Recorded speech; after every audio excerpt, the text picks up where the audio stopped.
I used to buy my bread at the store like everyone else, but after paying more attention to the long list of ingredients, I realized I just couldn't do it anymore. So I want to take us back to the basics. Today, I'm going to teach you how to make a loaf of sourdough that's simple, clean, and actually good for you. You don't need to be an expert to do this, you just need 4 ingredients that you honestly probably already have. Hello my beautiful souls, and welcome back to my channel. We're going to start with 1,000 grams of flour and 600 grams of water. Next, we're adding 220 grams of active starter. This is Mr. Remy. This is a 60% hydration recipe, which is the perfect place to start. Higher hydration is usually harder to work with, but 60% is great for beginners, so you won't get frustrated with that sticky dough. Don't forget to subscribe for more sourdough tutorials and bake days. We're going to let this sit for 30 minutes to hydrate. Now, dimple the top and add 20 grams of salt with a tiny splash of water. Mix it all in and get straight into your slap and folds. This part is honestly a workout, but it's how we build that gluten strength. The whole point here is to transform this from a sticky mess into a smooth, elastic ball. So, dump your dough onto an unfloured surface, lift it with both hands, slap it down, stretch it forward, and fold it back over itself.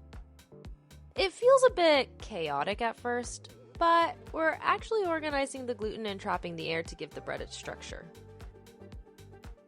Actually, while I'm working this dough, I want to see a rainbow in the comments. Drop a comment with your favorite color, but only using emojis so I can see what you're all loving lately. I love getting to know you guys better. After about 10 minutes of slapping and folding, he should be ready for another rest. Sourdough takes time, but most of it's actually hands-off. For our stretch and folds, we're going to reach under the dough, stretch it straight up, and fold it back down over itself. We'll do this all the way around the bowl so the dough starts to feel tight and strong. We're back for round 2 after 30 minutes. You can already see the dough is starting to smooth out and lose that shaggy look. We're just going to keep stretching and folding to help those layers find their place.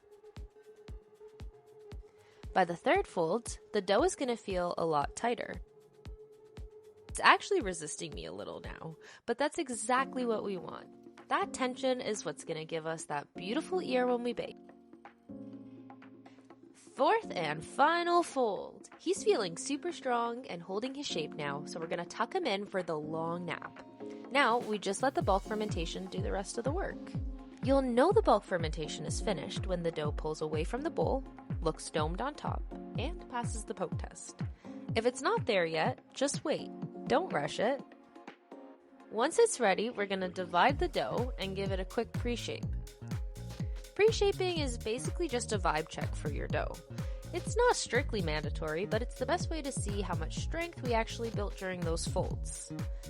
I'm just using my bench scraper and a tiny bit of flour on my hands to guide the dough underneath itself.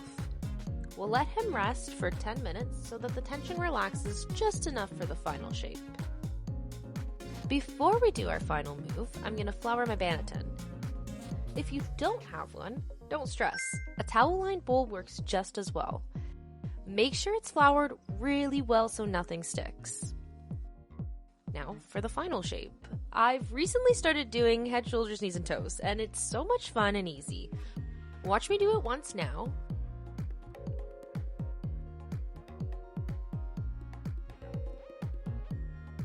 And now I'll slow it down for you. See? Head, shoulders, knees, toes. It's perfect every single time. We'll tuck him in and he's going to go into the fridge for an overnight cold proof. The next morning, flour the top and give it a nice deep score.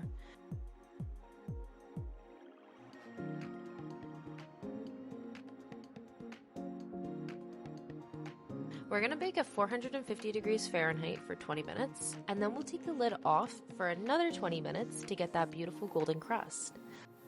I know it smells amazing, but you have to wait at least an hour to slice it open, otherwise the inside will get gummy. And There you have it, a perfectly clean 4-ingredient loaf.